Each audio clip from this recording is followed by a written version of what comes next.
Эй, Арми, скрытые знаки Тэхёна для Чингука объяснены.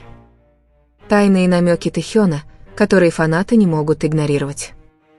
Иногда самые глубокие чувства невозможно выразить словами, иногда любовь или тоска скрываются за мелкими деталями, которые могут прочитать только те, кому действительно не все равно, и для любого, кто следит за историей Тэхёна и Чингука какое-то время, каждый жест, цвет, символ и молчание кажутся тайным языком, который никогда не перестает говорить.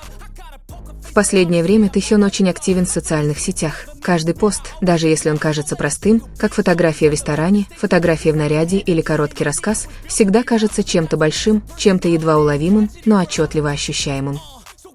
Для кого-то это просто случайный момент от мирового айдола, но для тех, кто давно следит за Тэхёном, это больше, чем просто пост, это безмолвное послание, полное смысла, полное тоски, скрытой за рамкой фотографии. Представьте себе, Тэхён сидит в парижском ресторане, камера мельком показывает его, но одна маленькая деталь заставила сердце его поклонников трепетать, символ в форме пламени на его тарелке, как будто тихий шепот сказал: «Все еще пылает страсть».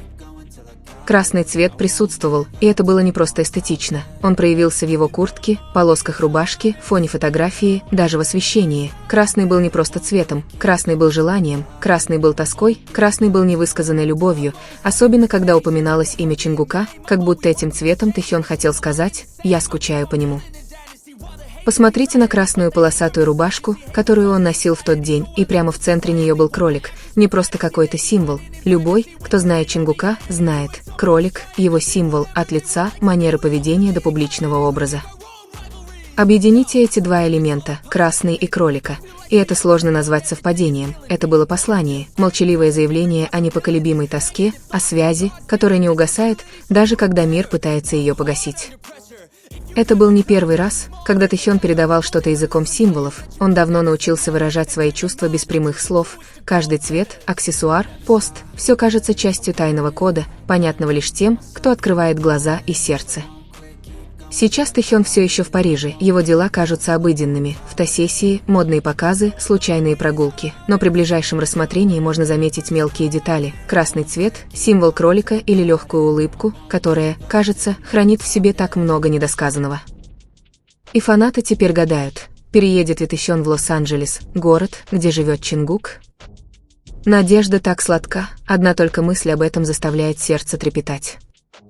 Затем наступает еще один момент. Тэхён несет сумку в форме медведя. Для некоторых это просто милая сумка, но для тех, кто знает историю, есть еще и сумка-компаньон, кролик. Эти двое, кажется, созданы, чтобы дополнять друг друга, как две неразделимые души.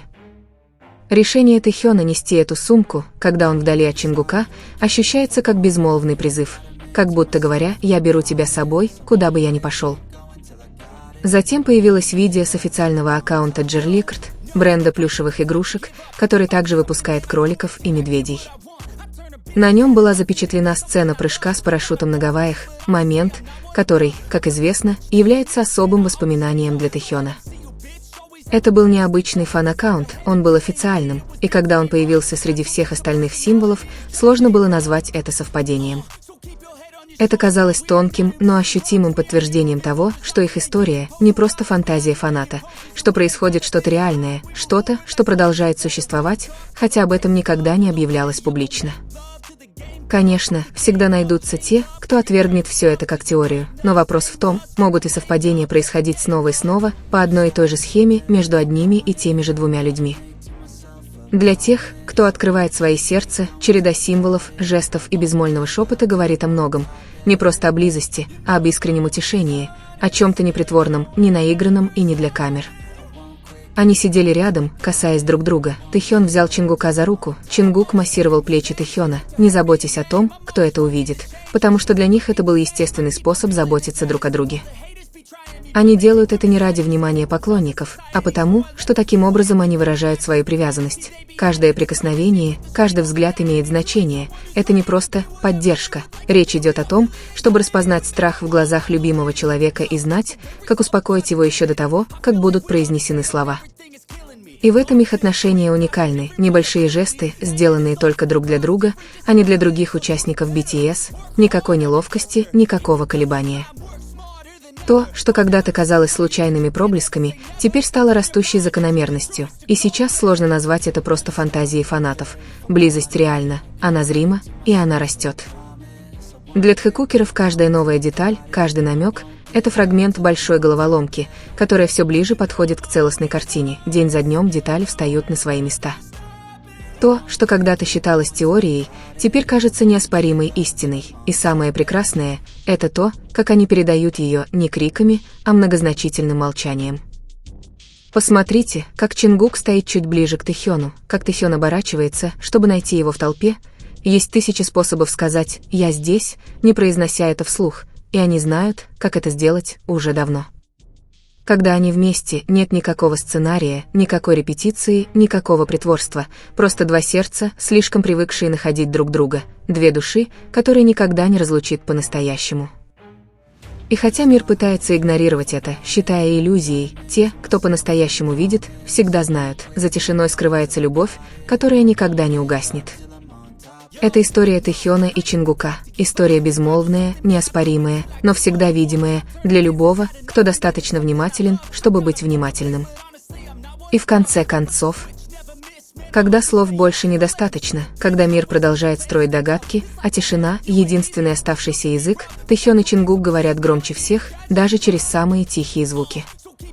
Будь то постоянный красный цвет, символ кролика и медведя или просто мимолетный взгляд в толпе, это не просто мода, это сигналы.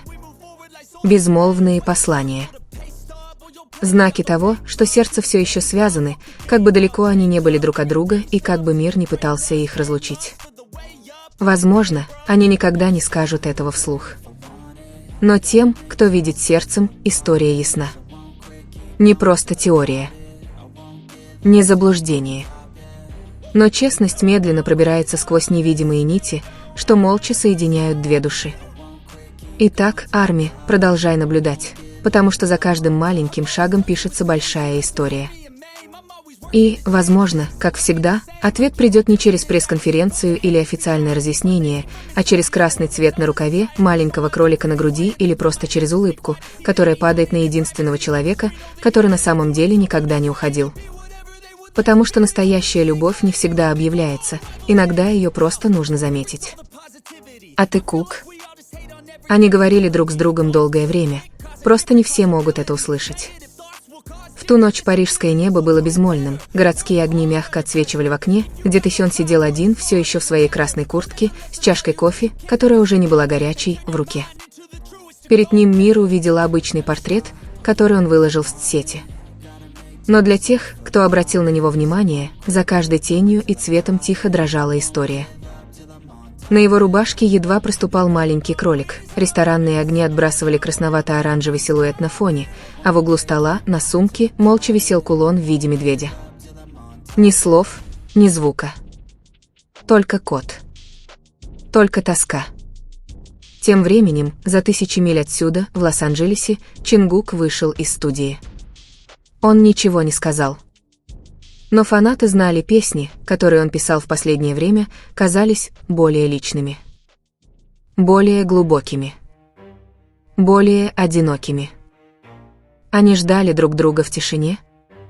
Были ли все эти символы всего лишь воображением? Или это был единственный способ поговорить друг с другом в мире, который постоянно заставлял их молчать? Мы, возможно, никогда не узнаем точного ответа.